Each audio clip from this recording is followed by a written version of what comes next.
in theory, just in theory, because I don't have a clue about current and all that kind of stuff and lights and I don't know. But in theory, this should work. I think you're freaky, and I like that. I wanna touch your body all night, yeah.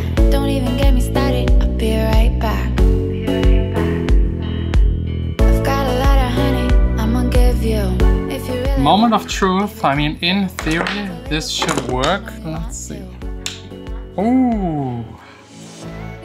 Wow. I'm a little proud of myself.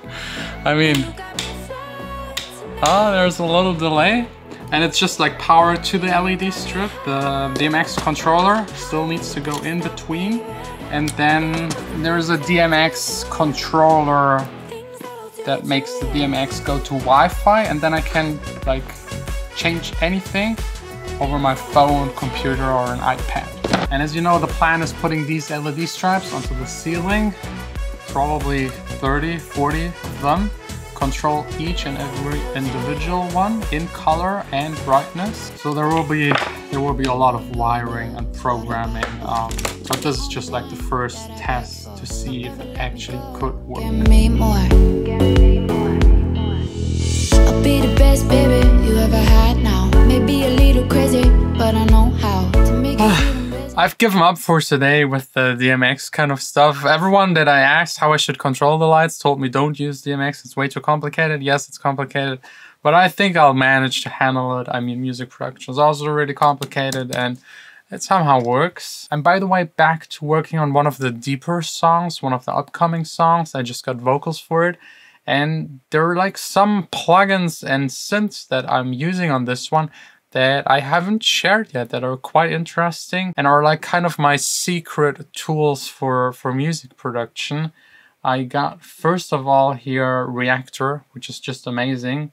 Very, very complicated. There's a lot of stuff going on. And in particular, laser bass is one that I've used a lot on these newer, darker singles because it's actually meant for like very dubstep kind of sounds and maybe future bass. But I also like to use it for deep house, melodic techno, because it just sounds a little unique. You just have to play it differently and not overuse it, and maybe not use it for bass lines, what it's actually like meant for. For example, this groove right here.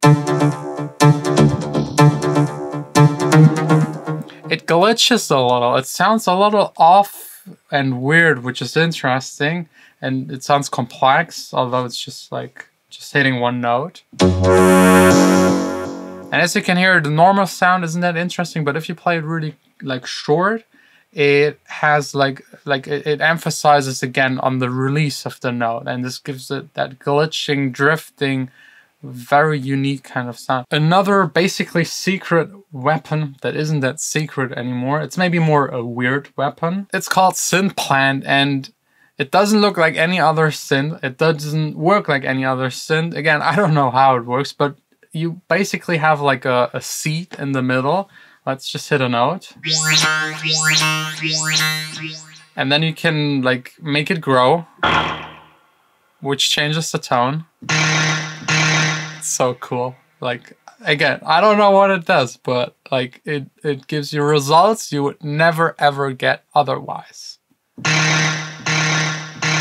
And I think that's like the most important. That's what makes like a synth very unique. And like if you have this branch, you can double click the seat again and kind of take the sound to be in there again.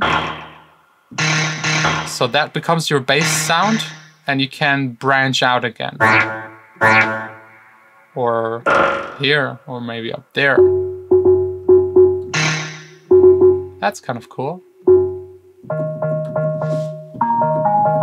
And then you can just normally play it. Of course, you have like effects, tuning, and release, and you can change like some things, but it's like to some extent like a random sound generator, which is like, it's just brilliant. Music is sometimes just about making random stuff and by accident land somewhere where you didn't intend to go.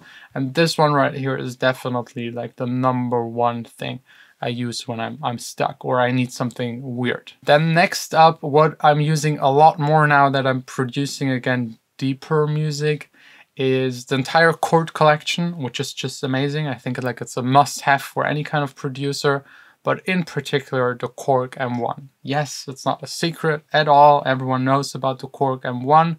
It's more an essential. Again, it's very unique because I don't know any other synth that makes these kind of sounds. If you need like a very typical organ house kind of sound, Korg M1. If you need a piano sound that sounds housey, tech housey, Korg M1. A lot of pads, strings, all Korg M1 for that classic house, tech house, and like old school 80s sound.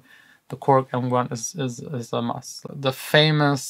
The very famous organ basis. There it is. That's like the show me love percussion organ, very low organ bass sound. And I know it's a little limited. It's not like a full synth where you can like change everything, but all of the sounds in there are good, are usable, and are kind of between being organic and not organic at the same time. And nothing else does it in the same way, and nothing is so legendary. So Korg M1, tropical house, deep house, tech house, even for techno is a must. And then there is one more thing which isn't really related to synthesizers or anything. It's like a convenience plugin for Logic users. I expected this actually from the new Logic update 10.5. It's amazing. It introduces a lot of stuff that was just missing. Logic finally catched up or copied everyone else. But like the plugins, like how you handle loading plugins in there is still a mess. I mean, you have to click here, then go like down for all of the Logic stuff. It's up there, but then you have to go AU instruments, then to the side, then select the company, and then you select the synth, and then you select stereo or multi-output or mono. That's nuts. That's stupid. No other DAW is making it this complicated. But there's a little plugin. It's just called Pluck Search. You install it and get like a special feature. You just hold down Control on any audio effect. A little pop-up shows up, and you can just type and search for anything. Let's say isotope. All of the isotope stuff is in there.